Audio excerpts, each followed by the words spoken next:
up, you guys?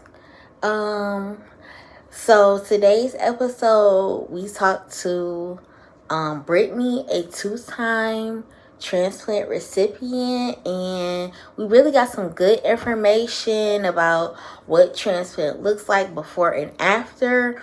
But before that, yesterday we attended the kidney walk at the Detroit Zoo.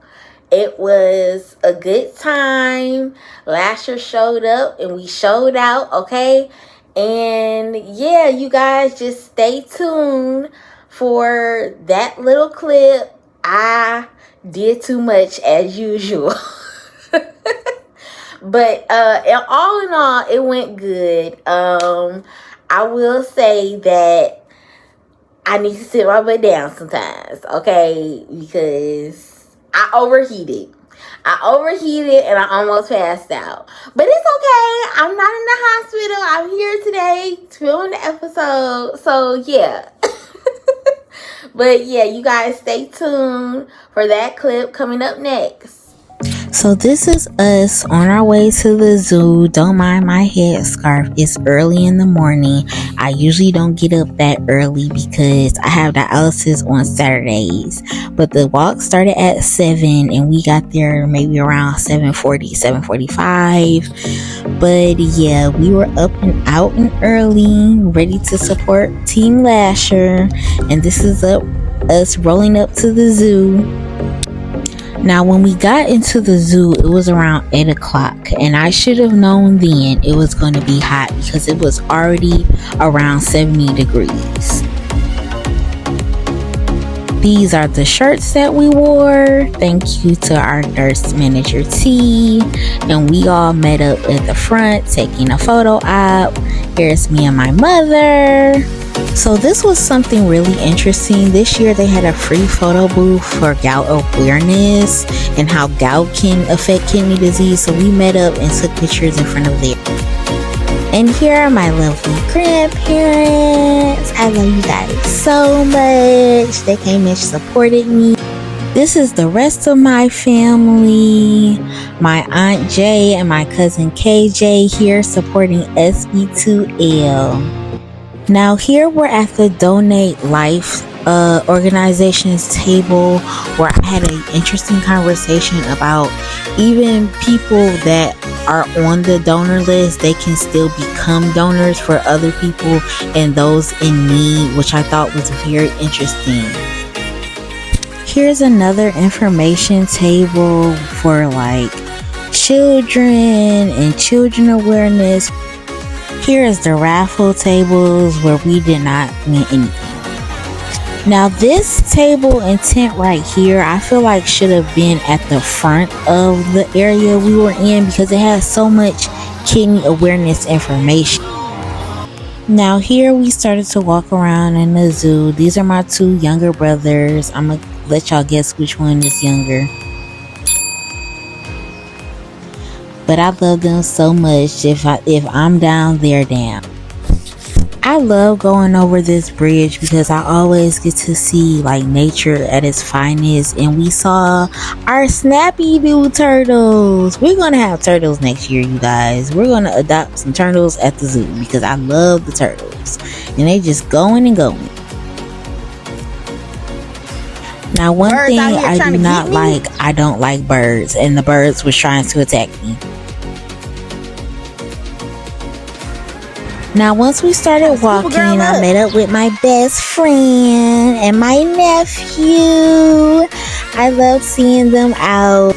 We went into the reptile room where we saw this giant crocodile or alligator. I don't know which one. And we saw some snakes, baby. The snakes was trying to get the turtles. Alright, you see how they just left the turtle up in there, but that's okay. It's gonna survive.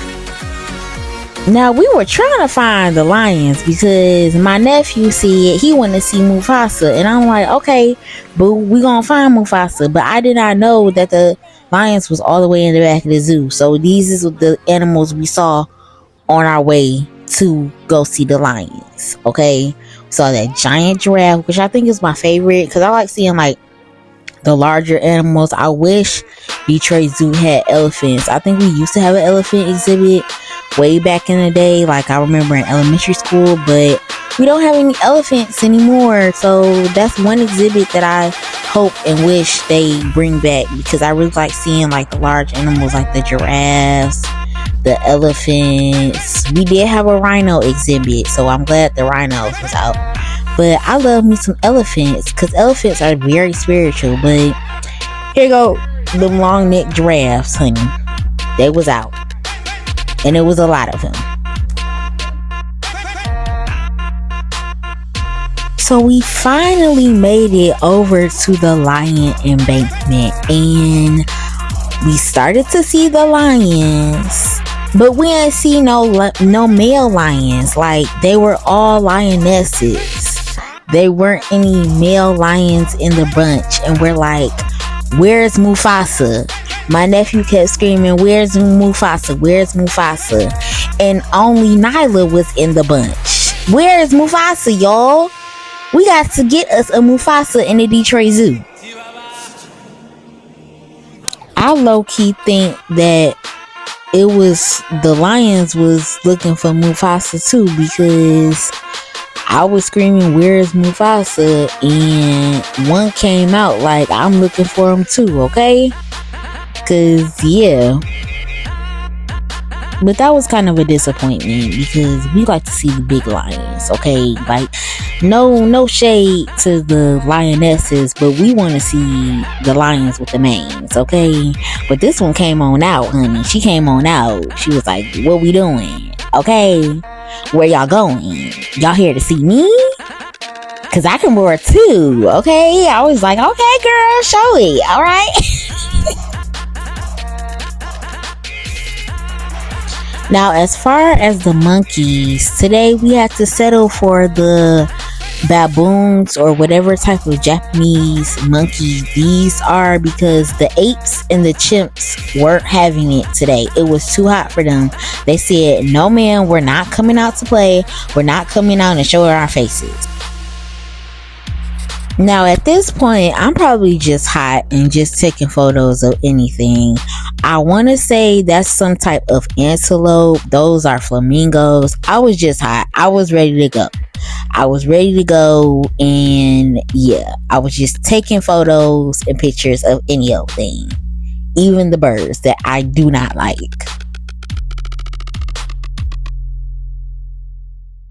Now, if you guys have been to the Detroit Zoo, then you know that the zebra embankment is like the last thing at the back of the zoo. So by that time, me and my best friend and my brothers were like, we need to find the train, because we are not walking all the way back. It was too hot. I was sweating bullets, and I don't even be sweating like that for real.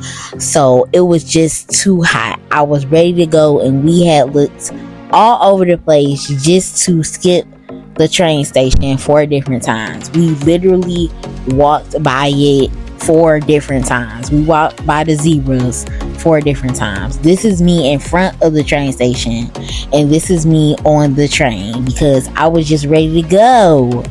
I was like, yo, let's wrap it up. We done seen what we came to see. We done seen Mufasa.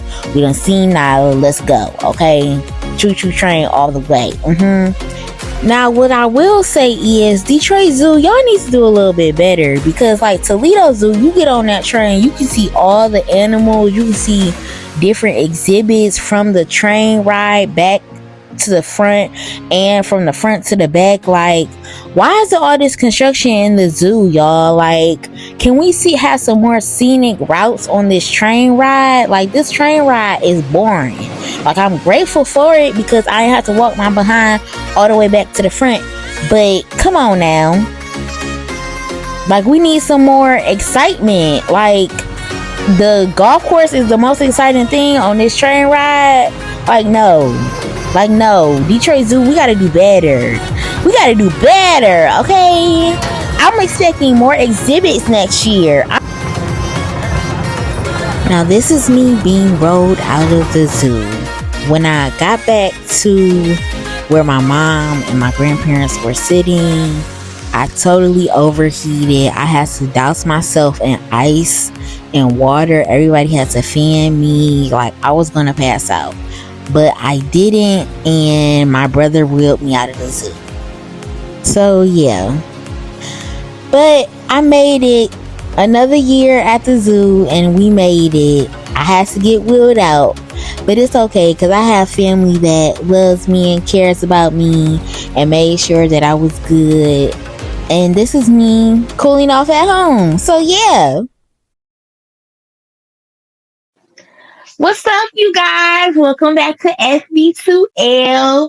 Today we have a special guest with us. Her name is Brittany, and she is a two-time transplant recipient. Hi, Brittany. How are you doing? Hello, I'm good. How are you doing?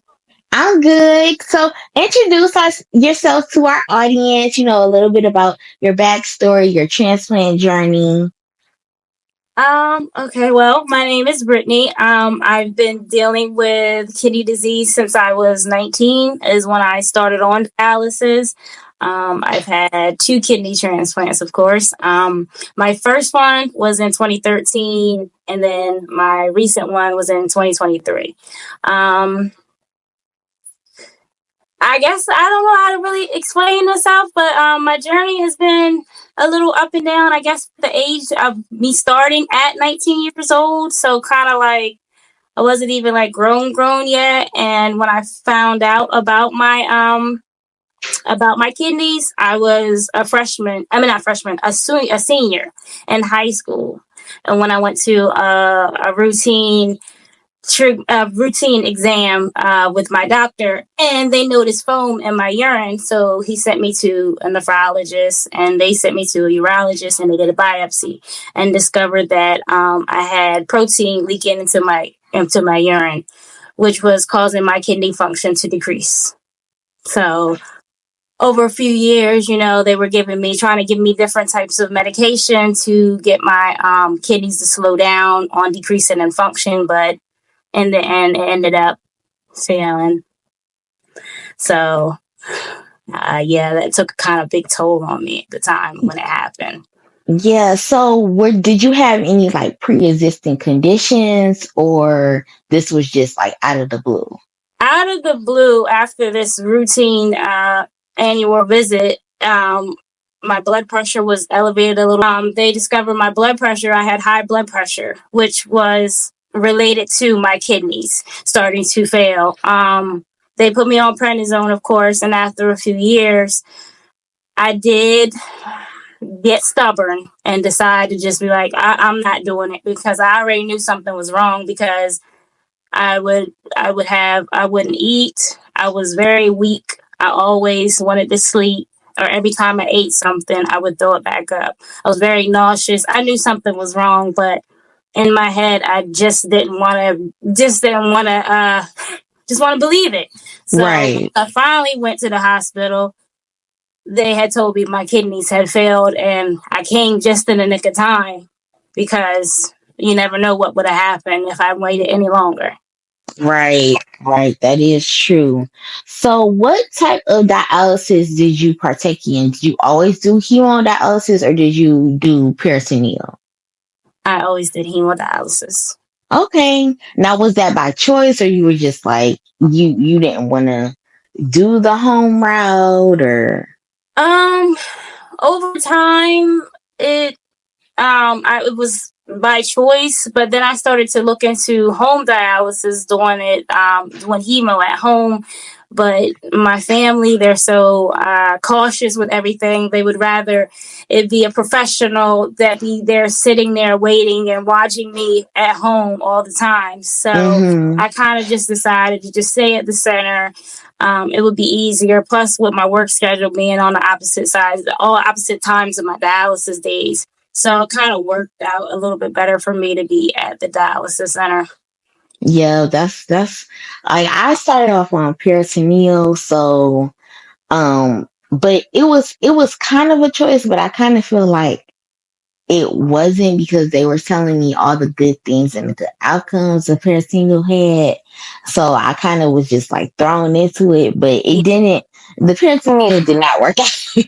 It did. No, so I just ended up transferring to hemo because the peritoneal catheter got infected. But when I transferred over, I immensely liked it because all the responsibility wasn't on me. It was like, okay, I have a professional team. They know what they're doing. Yeah, I can go yeah. home and rest at the end of the day. So Yeah. yeah. So yeah, that's how I took it as well. That's how it was with me with home dialysis. They came up to me one day in the center and was talking all good about being at home doing hemodialysis. And then once I started doing training, I was like, wait a minute. They didn't explain and go into depth with everything. So I'm like, and changing my plumbing in the house, and I didn't have enough space for all the equipment. So it was like, I'm just gonna stay with what I'm doing. It just makes it Right. easier for me, you know. Exactly. You just gonna stick it out. We've been here, we just gonna stick it out. Yeah. So how did your first transplant compare to your second one? My first transplant seemed a little bit simpler, a little bit easier. I was in the hospital 3 days for my first transplant, and it took me about 2 months to recover from the transplant surgery itself, and I was able to go back to work, and I didn't have a lot of complications. The second go round is a little bit more difficult because my antibodies are very high, and that's what took so long for me to get a transplant. And certain hospitals told me it would be an 8-year wait list. What was it? MedStar, Georgetown MedStar in Washington told me it would be 8 years for me to get a transplant. So I did list at multiple places. And luckily I found the transplant hospital that actually specified in experiment in high antibodies to help people get second kidney transplant. So yeah. So yeah, let's kind of go over that because I feel like a lot of young people going through like dialysis, they don't really understand the wait time. They're like, okay, I'm going to be on the list, put me on the list, and I'm gonna get a kidney soon. Like that wait time affects different things, like you said, like antibodies. Even if you haven't had a transplant, there are certain antibodies non-transplant recipients have already currently, and then Yeah. your blood type is a factor, and then there are all these different factors that you have to tick off of the list that affect your wait time. So when you first got your transplant, how long was that wait time? My first transplant, Mm-hmm. 5 years. 5 years. Yep.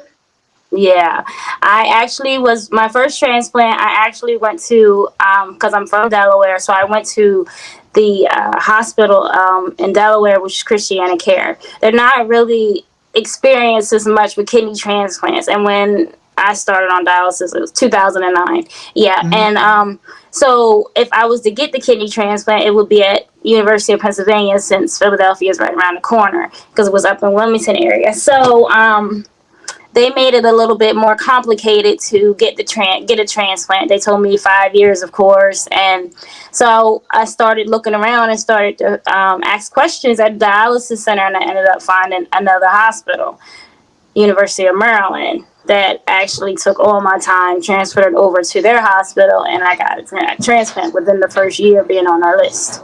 Okay, all right. So collectively, it was 5 years, but it was 1 year compared to the other hospitals. Yes. Yes. Okay. That's wonderful, and that's what I try to tell my patient. Well, tell the patients that are going through this. Like it also depends on the hospitals. Like some hospitals have a month. Like some hospitals tell you 3 to 6 months, and Yeah. I'm like, oh, okay.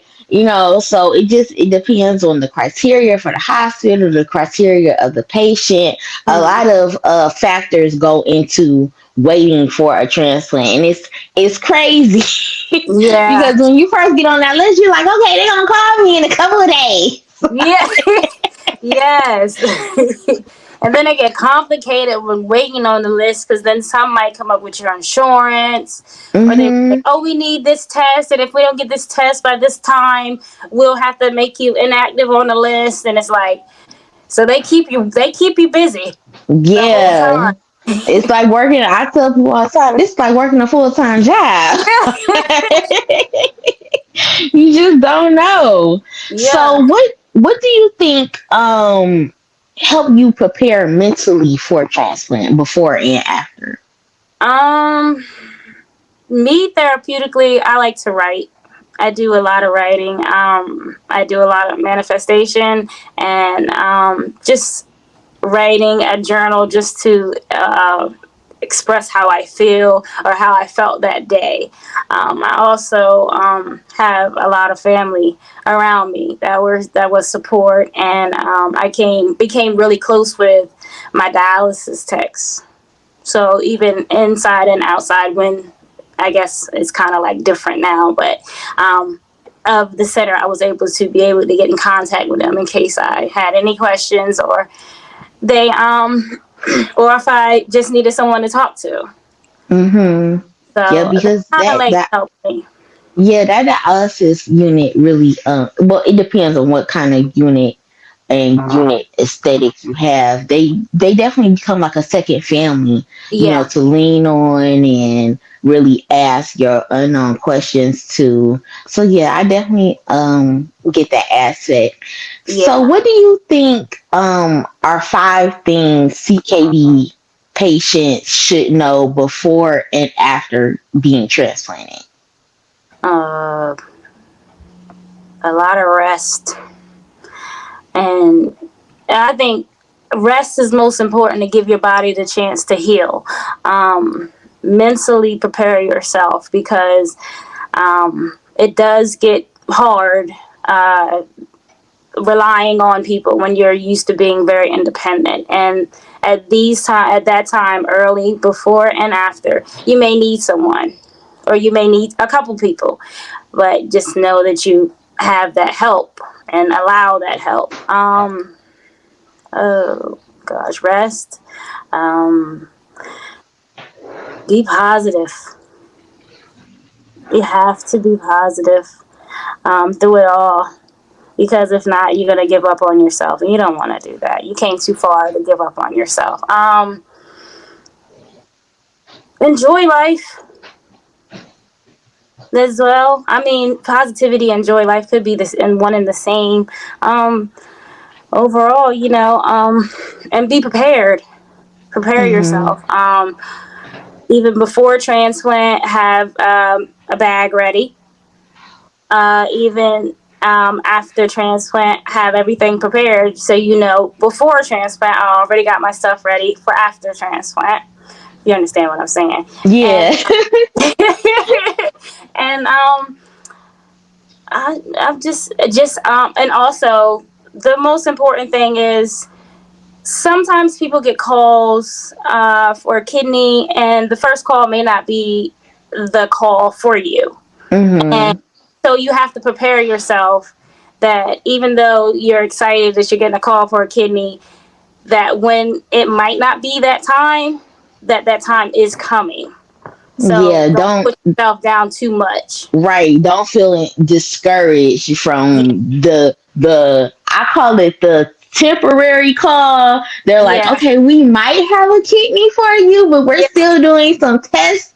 But yeah, don't be discouraged because as long as you're getting the calls, that means you're at the top of the list. yeah, exactly. Uh-huh. And that can So bring someone down when they get that call, and then it's like it's not it. So right. Yeah.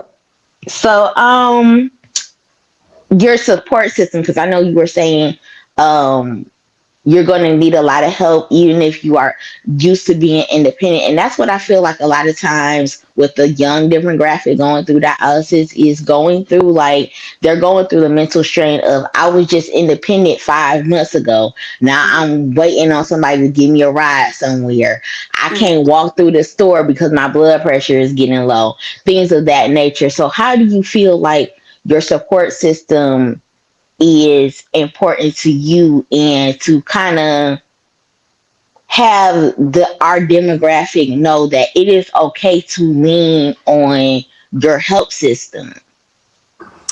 it is very important because I know even sometimes I can be very stubborn and don't want to rely on anyone, but it is very important. And please, and be thankful for them to be there, because even before transplant, when you're on dialysis, it's always good to have someone to talk to. Because when I first started on dialysis, I was 19, and dialysis really wasn't talked about as much. So it Mm-hmm. was kind of hard for me to actually have conversations with people around that can relate to me, because I was the youngest in the center. So I got kind of closer with the dialysis techs, of course, but it's good to have someone to talk to, even if you just want to vent. So Mm-hmm. it's very important for support to be there, and to know it's okay to get help. It's okay. It's only Yeah. temporary. Yeah, and then that's the whole thing. Like this whole process is temporary. Yes, and when we be like 5 years, 6 years, 10 years, yes, that is a long time technically. But Yeah. thinking back 5 years ago, I'm like, dang, that was just like a flash ago. It's Yeah. not as long as you perceive it to be.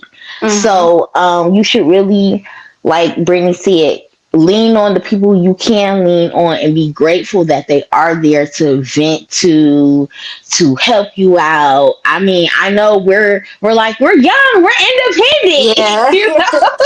It's definitely a lifestyle change, but if you have that system to lean on, definitely take that advantage and lean on them Yeah. at the most. Definitely. Hmm.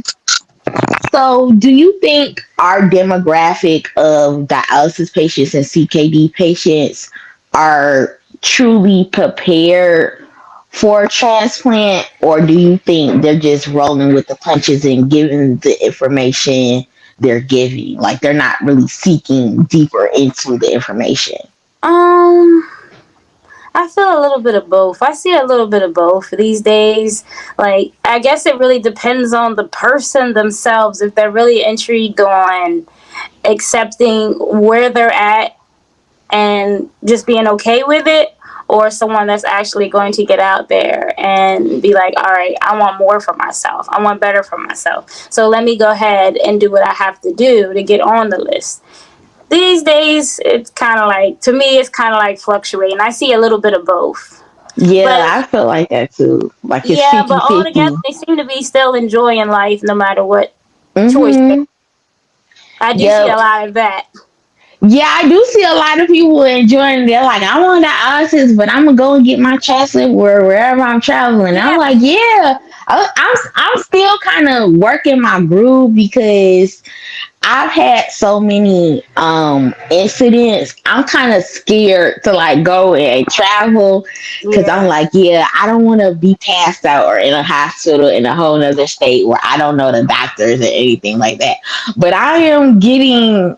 I'm like, okay, maybe I can take a trip somewhere in Michigan, you know, Somewhere close. right, somewhere Yeah. close. That's why. For a short time. Right, for sure the time because I'm like, okay, if I take a weekend off, that's cool. Like I can come back and get an extra treatment on the Monday. Yeah. So yeah, so I'm learning to like really like work my schedule and like you said, live your life to the fullest because I don't want to just let my 20s pass by and I haven't done anything. And then after I get transplanted, like yes, you still have restrictions, and yes, there are less restrictions because you have a kidney, but there are still precautions that you have to take. So I don't want to be like, okay, well, I can't do anything now because I have these different set of rules and precautions that I have to abide by because I Yeah. have a kidney. So, yep.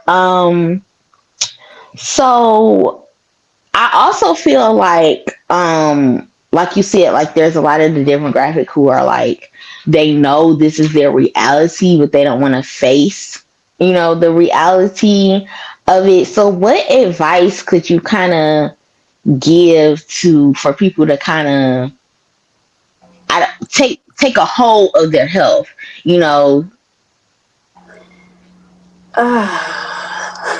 It's it's kind of hard for me to answer that because it's hard. it's like that for me, like that myself, because when I first started back on dialysis for a second go around, I was taking it as if it was a job. I was just all right. So I got to go dialysis these days. I'm gonna be able to. I know what I have to do now to get back on the transplant list. So I'm just gonna go ahead and do that, and blah blah blah. And I didn't just actually sit down and just think about it, and that makes it easier. So once I actually took the time to actually sit down and be like, yes, I am on dialysis. I need to reflect on that. And I need to understand that there are some things that I can do and some things that I can't do. And I have to accept it. So that I do give advice to. One day you just need to sit down, take a deep breath, and just reflect on what's going on in your life at this point right now and how do you want to pursue it. Exactly. And I also feel like, knowledge is power. For me, when I understand what is going on with my body more, then I know how to tackle it and how, like you said, what you can do versus what you can't do. And if you really focus on educating yourself about your condition, the can'ts go down. You feel like, oh, you can't do this, you can't, like the can't list is so big. But if you really understand what is going on with you physically, you realize that you can do more than what you can't do. Yeah, exactly. And then that's a good way to like tackle it down and really be just awareness, Yeah.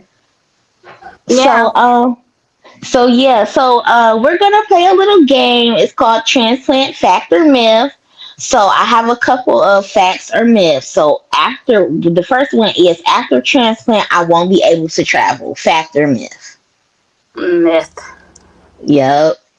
That's a lot of people's misconceptions that you won't be able to travel after transplant. Now there is a time frame that you cannot travel. There is a time frame, and I think it's like 6 months to a year, right? Yeah. Yes.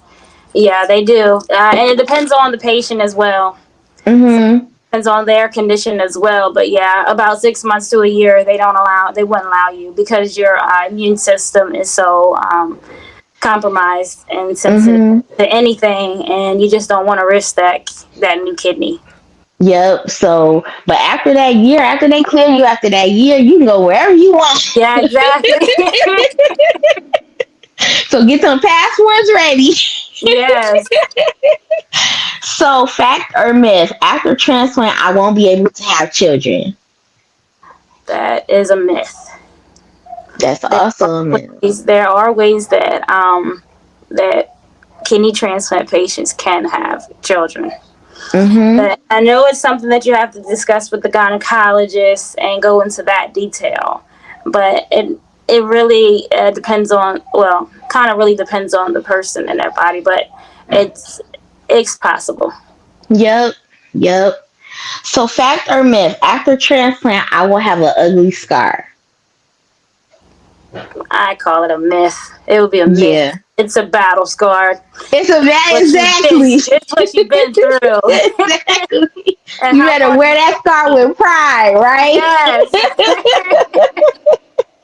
That's what I said. After I get my transplant, I'm going to the beach. I'm wearing a bikini. Yeah. Everybody gonna see my scar. Exactly. I know that's right.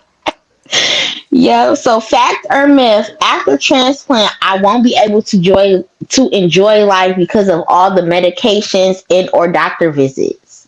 That's a myth.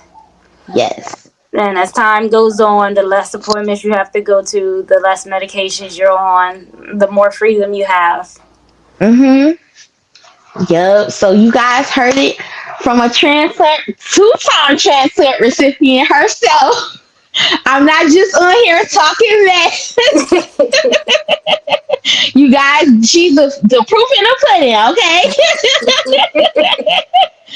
So, Brittany, is there any closing remarks you would like to say to our audience, that's going through dialysis or going through the transplant process? Even though the road can be tough, don't give up on yourself. There is a rainbow at the end of the storm. Believe that. So just stay positive and enjoy life to the fullest. Yep. Enjoy life to the fullest, exactly. Now, don't go outside the boundaries. Don't Yeah, don't do too much now. right. Don't do too much. Don't do too much. Because we don't want our listeners going to the hospital because they were like, okay, you said live your life to the fullest, and I was just out here cutting up. Don't show up now. No, we don't want that, but we want you guys to know that you can do what you want to do. It's about doing it at your pace. Yeah. This is a race, and even though we have similar stories going through dialysis and going through the transplant process, all of our races are individualized. My race doesn't look like Brittany's race. Brittany's race doesn't look like another patient's race. So you just have to really know how to run your race to your fullest capacity so that you can enjoy life, like she said, and really be fulfilled in the best way possible. Mm-hmm. So, you guys, this was our time. Thank you so much, Brittany, for coming on and speaking with us. I am so glad to hear from you, and I will be keeping in contact with you. About your future journey, and yeah, you guys don't forget to like, share, and subscribe, and comment down below what your transplant journey is looking like or what your dialysis journey is looking like, because like I said, everybody's race is different. We just all have similar stories to go behind. Yes. So thank you. You're welcome. To life, back to reality.